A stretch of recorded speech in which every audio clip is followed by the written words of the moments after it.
Kita coba mengulik lagi Bang Yudi soal persiapan IKN Nusantara di Pasir. Ya. Seperti apa sekarang persiapan? Iya, jadi kalau kita berbicara IKN ini memang cukup ramai ya. Kita membicarakan IKN ini khususnya di Kalimantan Timur dan Pasir. PPU juga merupakan salah satu terdekat, kabupaten terdekat, bahkan PPU memang menjadi tempat IKN. Saya kira pasti akan ada konsekuensinya ya. Kita Kalimantan Timur yang ditunjuk sebagai ibu kota negara, tentu akan ada dampak, baik itu di Kaltim dan khususnya Kabupaten Pasir, baik itu dampak positif maupun dampak negatif saya kira.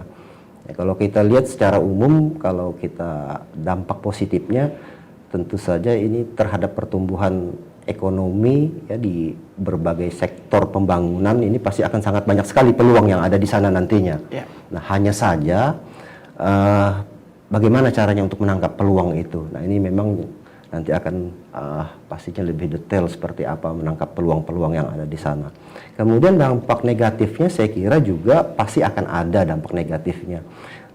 Dampak negatifnya saya pikir apakah kita Kaltim khususnya Kabupaten Pasir sudah siap dengan dibangunnya IKN ini, terutama dari sisi sumber daya manusianya. Nah, dari sisi sumber daya manusia ini tentunya nanti akan banyak sekali bermigrasi ya.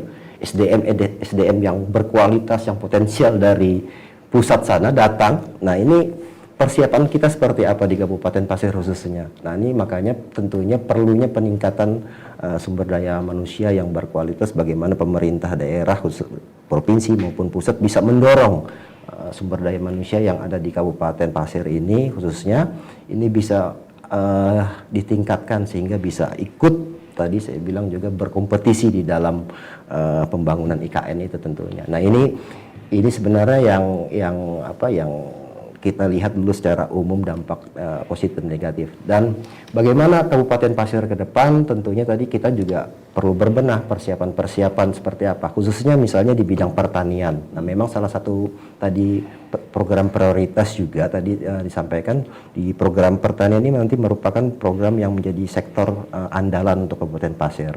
Karena di sini nanti ini dalam artian luas ya, dalam artian luas baik itu perkebunan, perikanan, peternakan.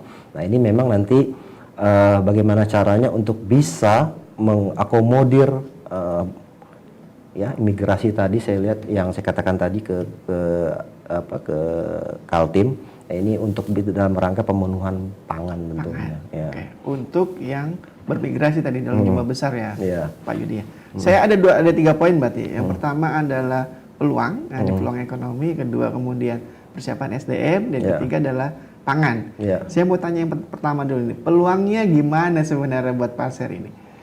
Ya, jadi sebenarnya sudah ada program ya tadi di dalam tadi saya katakan tadi di program prioritas kita di pemerintah Kabupaten Pasir, pertanian sebagai sektor andalan. Nah, tentunya di sini terkait dengan produksi mutu hasil dan olahan baik itu pertanian, peternakan dan perkebunan, ini tentunya ada program food estate. Kita lagi canangkan program food estate atau mungkin yang biasa kita kenal dengan perkampungan industri pangan. Nah, ini sedang mulai kita susun sekarang ini bagaimana caranya. Ini juga merupakan program dari Kementerian Pertanian ya, artinya nanti akan kita bangun di sana kurang lebih mungkin ada sekitar 2000-an lebih itu ya lahan yang akan kita bangun dalam rangka tadi itu untuk pemenuhan pangan tadi ya, seperti itu Mas Adi. Food estate berarti keren juga nih Bang. Iya. Nah, ini kan juga ada pesaing juga di Sulawesi juga sudah banyak food estate-nya, kemudian juga mungkin jadi Jawa juga banyak food estate-nya. Bagaimana kita bisa bersaing dengan tadi kompetitor kita di Indonesia sendiri? Bahkan Kukar juga kabarnya mau bikin juga food estate kan? Iya. Makanya kan Pasir ini sebenarnya tunjuk salah satu lumbung pangan Kabupaten Pasir. Makanya kami tadi sangat menyambut baik apa yang menjadi program food estate ini oleh dari Kementerian Pertanian. Bagaimana kami nanti bisa bersaing dengan daerah-daerah lain, tentunya sekali lagi ini kita kembali ke anggaran dan sumber daya manusianya tentunya. Nah, kami perlu artinya juga support ya dari pemerintah provinsi, Kaltim, dari bantuan keuangan, dan tentunya juga tadi dari pemerintah pusat. Nah, kalaupun artinya kami harus proaktif lah ya, bagaimana untuk bisa menjemput program tersebut bisa berjalan baik ya. Ya. Dan Kementerian Pertanian sendiri sudah memberikan atau support apa untuk Pasir? Nah, inilah selama ini sebenarnya kami pun Kabupaten Pasir ditunjuk sebagai lumbung pangan. Ya.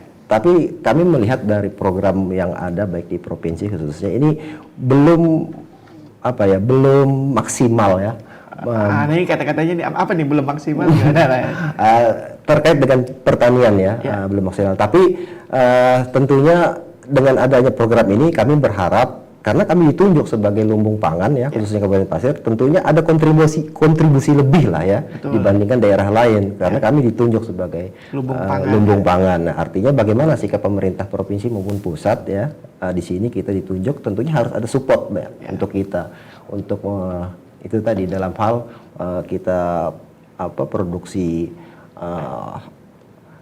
bisa lebih pangan lebih tadi itu. Bang, pertanyaannya gini, waktu pertama kali ditunjuk sebagai wilayah lumbung pangan IKN atau mungkin Kalimantan Timur, persiapan dari pemerintah Pasir sendiri, kemudian Abang sebagai pengawas juga di sektor pemerintahan. Pertanyaannya adalah, kira-kira kalau sampai saat ini belum maksimal support dari Kementerian Pertanian atau mungkin pemerintah pusat atau mungkin pemerintah provinsi, apa akan dilakukan untuk tadi minimal Pasir go to food estate? Iya. Jadi sebenarnya kita sudah menentukan juga arah kebijakan pemerintah Kabupaten Pasir ya. Di tahun ini kita fokusnya kepada infrastruktur jalan dan jembatan. Nah, di tahun 2023, nah ini kita fokuskan ke bidang pertanian tadi. Makanya sebenarnya sudah kita petakan dari tahun ke tahun terkait dengan kebijakan program pemerintah ini. Nah, kalau memang toh artinya ke depan, tapi kami tetap optimis lah. Kami tetap optimis, artinya pemerintah provinsi pasti juga akan dan pusat juga akan berjuang untuk membantu kita. Dan di tahun 2023 ini memang kita prioritaskan di bidang pertanian. Jadi ke depan mudah-mudahan di 2022 ini sudah berjalan infrastruktur, kemudian di 2023 kita akan fokus APBD kita fokuskan untuk pertanian secara luas. Jadi Tribuner sebenarnya metodenya adalah jadi jalannya siap dulu, setelah siap ada laju transportasi mungkin buat ngangkut pangannya gitu Bang ya. Lalu setelah itu disiapkan lah lahan pertaniannya seperti apa gitu ya. Betul. Nah, artinya Tribuners jadi siap-siaplah warga Pasir untuk kita bersiap menuju IKN Nusantara juga sebenarnya, dan siap-siap menjadi lumbung pangan atau bahasanya ini kerennya food estate ya. Food estate. Nah, kira-kira apa yang akan disupport oleh DPRD agar ini biar terrealisasi secara maksimal? Iya, kami sudah beberapa kali juga ya, artinya melakukan kunjungan ke kementerian terkait bagaimana progres perkembangan Bendung Lambakan ini. Memang ini suatu proyek besar ya. Kita memahami itu, dan ini juga perlu, ini proyek nasional. Artinya juga kita memahami dari satu sisi sekali lagi masalah anggaran. Ya, saya kira sudah beberapa kali dari tim teknis ya dari pusat sudah ke lapangan, bahkan sudah ada sempat ada satu desa yang ingin dipindahkan gitu ya, karena sangat besar sekali bendungan ini. Kami sudah mencoba beberapa kali komunikasi, saya kira memang sekali lagi kami tidak tahu pasti seperti apa kendalanya.